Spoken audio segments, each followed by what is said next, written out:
I'm very impressed by this door-to-door salesmanship. Mainly, you're pushing for the dog walking stuff. Is that what you're doing with the door-to-door stuff? Yeah, that's what I'm doing with. Well, where's your operating area? At the moment, there is no operating front. No, I mean in terms of is a convenient place for you to be picking up. Like we don't want you to like travel to Muizenberg to walk dogs, you know. Cape Town. That's my operating area. Cape Town, the wider CBD area almost. At the moment, it's like I'm pushing maybe up to, let's say, Roundabosch. Okay, from Wynberg. From Wynberg to Roundabosch. Wynberg to Roundabosch, that radius. So we're trying to just keep it small and then just maximize. 100%. And how many days do you do this? Is this everything? Every single day. So you've booked people like for days in advance in a way.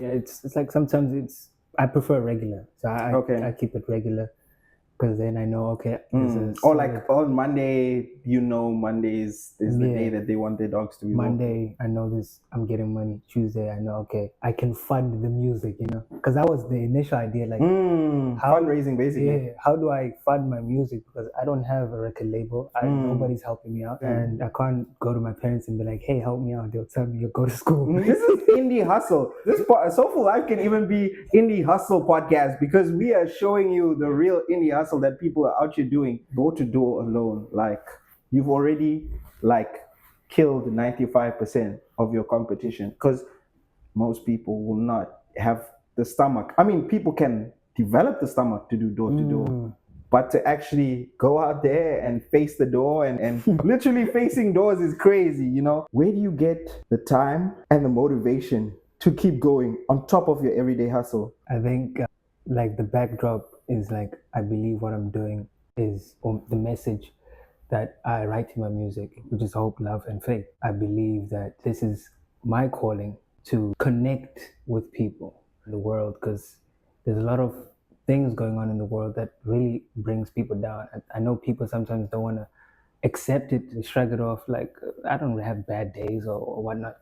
But I think my music really speaks to the human soul, and that's why I'm trying to take it. And then also, I know that just having the belief is not going to get me there. I need to actually put in the time to write, to tell stories that actually are real, that people can connect with. And then I just try and minimize any distraction. And I have a timetable, actually. I write down my to-do list and I try and knock that down. And I put in freestyle, write a song. I set up goals for the music. I think that also puts pressure on me, like, are you who you say you are? You get to the end of the month and it's like, did you do what you were supposed to do? If it's no, it's like, you don't deserve to be this person. So I try and be consistent. I realize that consistency is key, because I was thinking about, similar to just the sales, if I was just doing it on weekends, like for 2 hours, doing it for 30 minutes a day would be better. So it's just similar with the music, doing like 30 minutes a day at the end of the month is gonna fill up. I really respect that. I really respect the fact that you said you are disciplined about it. You have a timetable, you've set aside time, and now that the time has been set aside, it's like, am I going to use this time? Am I actually going to freestyle when I said I've given myself time to freestyle, knowing that maybe I don't have any other time available to me? I mean, I need to sleep, I need to walk the dogs, I need to be out here, And more to that point about consistency, the fact that you even said, comparatively, what is 2 weeks over 2 weeks, 2 hours over the weekend compared to me showing up every day for myself and actually putting that small bit of time. I know a lot of people speak about writer's block and also maybe set aside an hour, but I didn't write anything in that hour. But it's the simple act of you actually giving your mind that small bit of I have this hour that I have given myself to do this. Whether something comes out of it or not, but at least I've set aside the time and given myself that pressure at least to kind of see my dreams continue. And it's funny that you mentioned now having a timetable, so to speak. What do you think is the percentage look like? Or what percentage is going to the hustle? What percentage is going to the raps? What percentage is going to the writing process, the vision process? What does that look like right now? It's I think it's obsessed. It's obsession. Yeah. Percentage is, I try and do the work in the afternoon while the sun is still out, and then I try doing the music when the sun sets, at night. And that's how I try and balance the things. Sometimes even when I'm doing the hustle, inspiration comes, ideas 100%, come, yeah. and then I just flesh it out later in the night. I try and just show up. Sometimes the hustle's like I get tired, so it's like it's less percentage, like 40%, and then I'm more motivated on the music because I'm like, this new song I want to drop, or there's a performance I'm going to that just lifts up the energy. And then Monday comes, okay, I'm back to work. I need to grind. Do you write? Like, do you write lyrics or do you do a lot of it in your head? I do everything. I record voice notes, I write, I freestyle, and I sometimes take from other people and I use their lines. And This reminds me of a question with regards to what's been the weirdest inspiration for a track? for a track, weirdest inspiration. One that you didn't expect to like become a full song, like you had an idea and it was kind of there and then it kind of grew into like a fully fledged song. Yeah, that's a good question. I just to speak a little bit about my processes.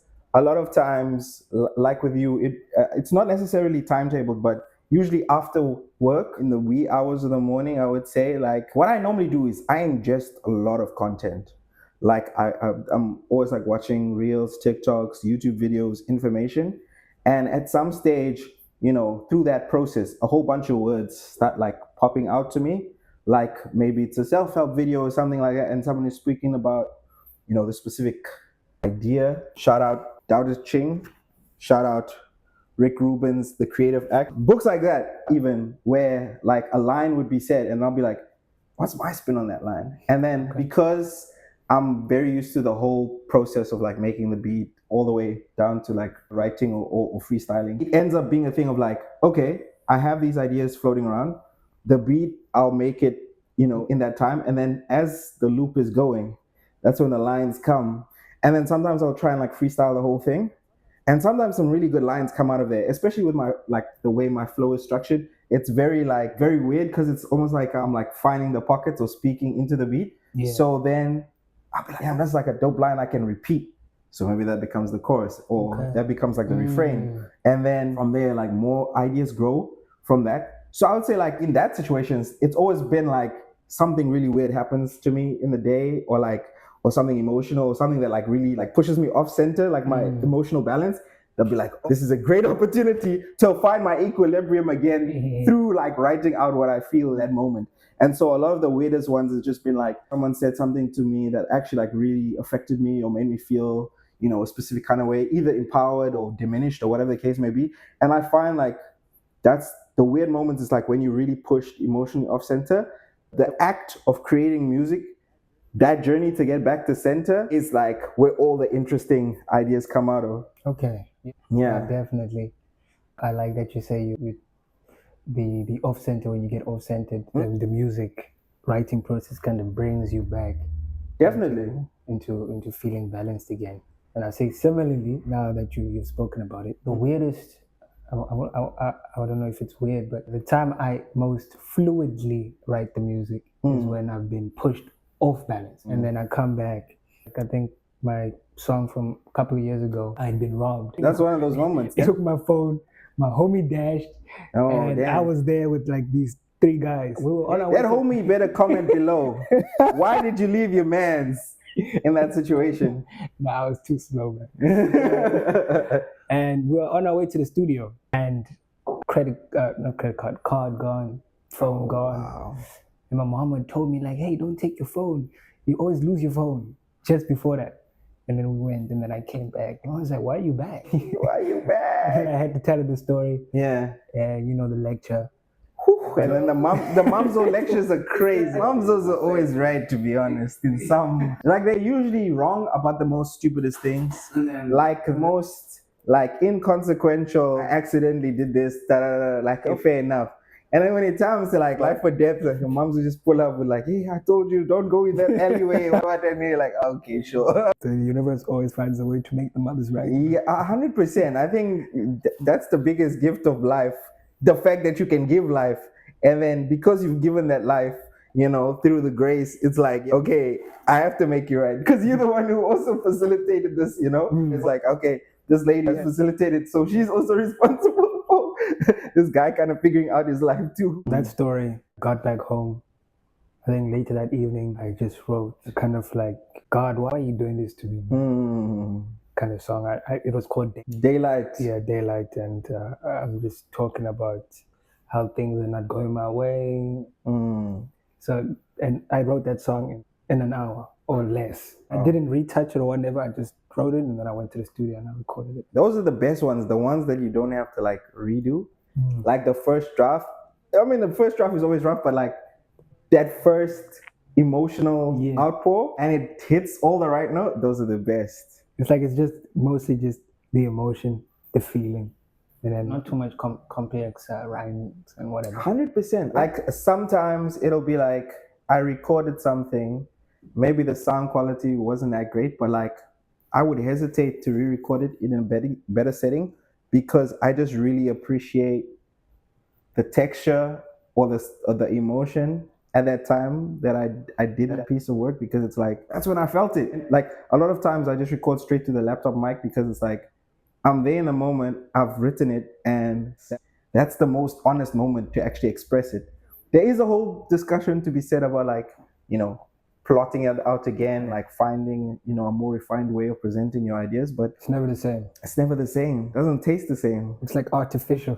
Yeah. When you come back and do it again. It's like the difference between like Sprite and lemonade, like proper lemons lemonade, you know? Like you can taste, this guy probably squeezed it for a while, you know, get the lemons right. And then with Sprite, it's like, okay, this is batch number 506, straight off the factory line, you know, there's a specific flavor to it. Yeah, it's got the artificial bubbles, whatever the case, and it's great. I don't co-sign Sprite, they haven't paid me, but like, you know, the fact that this has been a formula that's been refined over years and many people have gone into like making it hit this specific way, it's great. But then like, just like you there making your own juice, like with a juicer or something, it's different. It's way different. And you also have more control over the recipe in that moment. I think the moments later, no matter how well you polish it up, like you said, the emotion's not the same anymore. It's raw. In closing, any shout outs, any projects that's coming up, anything you want to tell the people about out there, besides the fact that they should be pulling up the SOUFU live events every time we host? You know, we're trying to level up each moment. So in closing, I just say thank you for having me on the first number uno podcast, and I'm hoping for success for the podcast. Bless. And definitely more shows, more appearances, and project coming out, Enter the Dragon. Woo! Coming real soon. Shout out.